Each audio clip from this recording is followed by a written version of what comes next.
حضرت عیسیٰ علیہ السلام کا گزر ایک جگہ سے ہوا، ایک بستی کے پاس سے، تو نگاہ پڑی کہ ایک چھوٹی سی جھونپڑی، چھوٹا سا گھر ہے، تو محسوس ہوا کہ شاید اس گھر والوں کو، اس چھوٹے سے جھونپڑے والوں کو کسی چیز کی ضرورت نہ ہو۔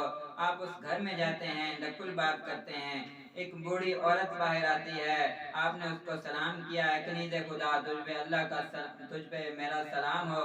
اس بوڑھی عورت نے جواب دیا، حضرت عیسیٰ نے کہا، اے بوڑھی عورت، کیا تم اکیلی اس جھونپڑی میں رہتی ہو؟ کہا نہیں، میرا بیٹا بھی میرے ساتھ رہتا ہے۔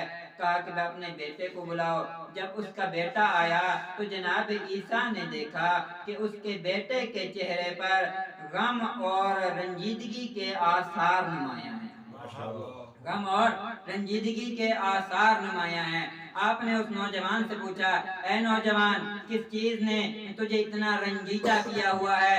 تیری مشکل کیا ہے؟ جب اس نوجوان نے حضرت عیسیٰ علیہ السلام کا حلیہ دیکھا کہ پرانے اور میلے سے کپڑے پہنے ہوئے ہیں، بہت سادہ سا ان کا قیافہ ہے، تو کہا کہ میری جو مشکل ہے تو حل نہیں کرتا۔ جناب عیسیٰ علیہ السلام فرماتے ہیں، کیا ہے بندہ خدا، بتا اپنی مشکل، شاید کوئی راہ حل نکل آئے۔ تو وہ نوجوان کہتا ہے کہ مجھے بادشاہ کی بیٹی پسند آ گئی ہے، مجھے بادشاہ کی بیٹی پسند آ گئی ہے، مجھے بادشاہ کی بیٹی سے عشق ہو گیا ہے، لیکن میں غریب، میں نادار، میں فقیر، میرے پاس کچھ نہیں ہے، میں کیسے جاؤں اور جا کر بادشاہ کی بیٹی کا رشتہ مانگوں؟ تو جناب عیسیٰ علیہ السلام کہتے ہیں، اے نوجوان، اے بندہ خدا، کل میں بادشاہ کی بیٹی کا رشتہ تیرے ساتھ کرواؤں گا۔ تو وہ نوجوان حیران ہوا، کہتا ہے کس طرح؟ آپ نے کہا کل تو آنے دو۔ اگلا دن ہوا، آپ نے اس نوجوان کو بادشاہ کے دربار میں بھیجا، کہا جا بادشاہ کے دربار میں اور بادشاہ کی بیٹی کا رشتہ مانگ۔ وہ نوجوان اپنی اسی حالت میں، پرانے سے کپڑے، میلے سے کپڑے، سادہ سا حلیہ، بادشاہ کے دربار میں جا پہنچا اور بادشاہ سے اس کی بیٹی کا رشتہ کا تقاضا کر دیا۔ بادشاہ اس کی حالت کو دیکھ کر بہت مسکرایا اور ہنسا بھی صحیح، اور اس کی توہین کرنے کے لیے کہا، اچھا ٹھیک ہے، کوئی حرج نہیں ہے، لیکن پہلے سونے اور چاندی اور جواہرات سے بھرا ہوا ایک طبق میرے لیے لے آ۔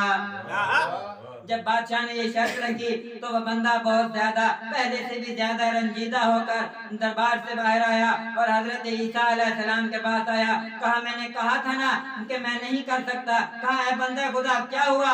کہا بادشاہ نے یہ شرط رکھی ہے کہ سونے اور چاندی سے بھرا ہوا ایک طبق لے کر آؤ۔ کہا کوئی حرج نہیں ہے۔ جناب عیسیٰ علیہ السلام نے اپنے معجزے کی قدرت سے زمین سے کچھ خاک اور زمین سے کچھ چھوٹے سنگریزے اٹھائے، اپنے معجزے کی قدرت سے ان کو سونے اور چاندی اور جواہرات میں تبدیل کیا، اس کا طبق پر کر کے کہا یہ لے جا اور بادشاہ کو جا کے دے دے۔ وہ خوشی خوشی نوجوان وہ طبق لیے بادشاہ کے محل میں جا پہنچا۔ جب بادشاہ نے ہیرے اور جواہرات سے بھرا ہوا وہ طبق دیکھا تو حیران ہو گیا کہ اس غریب کے پاس یہ سونے اور چاندی اور جواہرات سے بھرا ہوا طبق کہاں سے آیا؟ بادشاہ سمجھدار تھا، کہا ضرور اس میں کوئی راز ہے۔ کہا ٹھیک ہے، لیکن یہ طبق ایک طبق کافی نہیں، ایک اور طبق لے کر آؤ۔ وہ بندہ دوبارہ چلا گیا، جا کر حضرت عیسیٰ علیہ السلام سے کہا۔ حضرت عیسیٰ نے دوبارہ اپنے معجزے کی قدرت سے اس طبق کو ہیرے اور جواہرات سے پر کر دیا۔ اب جب دوبارہ وہ بندہ بادشاہ کے پاس وہ طبق لے کر پہنچا تو بادشاہ سمجھ گیا کہ یہ معجزہ جناب عیسیٰ کے علاوہ کوئی نہیں کر سکتا۔ کہا جس نے یہ معجزہ کیا ہے اب جا اب کی بار اس معجز نما کو لے کر آ۔ وہ بندہ حضرت عیسیٰ علیہ السلام کے ساتھ دربار میں آ گیا تو بادشاہ نے حضرت عیسیٰ علیہ السلام کے احترام میں اپنی بیٹی کا رشتہ اس غریب آدمی سے کر دیا۔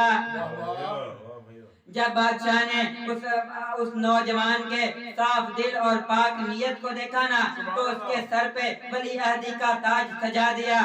چند روز حضرت عیسیٰ اس نوجوان کے ساتھ رہے اور پھر جانے کا ارادہ کیا۔ جب حضرت عیسیٰ جانے لگے نا تو وہ نوجوان نے حضرت عیسیٰ علیہ السلام سے کہا، اے اللہ کے نبی، میں آپ سے ایک سوال کرنا چاہتا ہوں۔ تو جو ہے نا، اے اللہ کے نبی، میں آپ سے ایک سوال کرنا چاہتا ہوں۔ جناب عیسیٰ نے کہا، ہاں پوچھو، کیا پوچھنا چاہتے ہو؟ اس نوجوان نے کہا، اے اللہ کے نبی، آپ کے پاس معجزے کی اتنی طاقت ہے کہ آپ بادشاہوں جیسی زندگی گزار سکتے ہیں، لیکن اس کے باوجود آپ کا لباس پرانا ہے، آپ کا حلیہ سادہ ہے، آپ کے پاس رہنے کے لیے چھت نہیں ہے، ایسا کیوں ہے؟ جب اس بندے نے، اس نوجوان نے یہ سوال کیا تو اس کے جواب میں حضرت عیسیٰ علیہ السلام نے فرمایا، اے اللہ کا بندہ، جو دنیا سے دل لگا لیتا ہے پھر اس کا آخرت میں حصہ ختم ہو جاتا ہے۔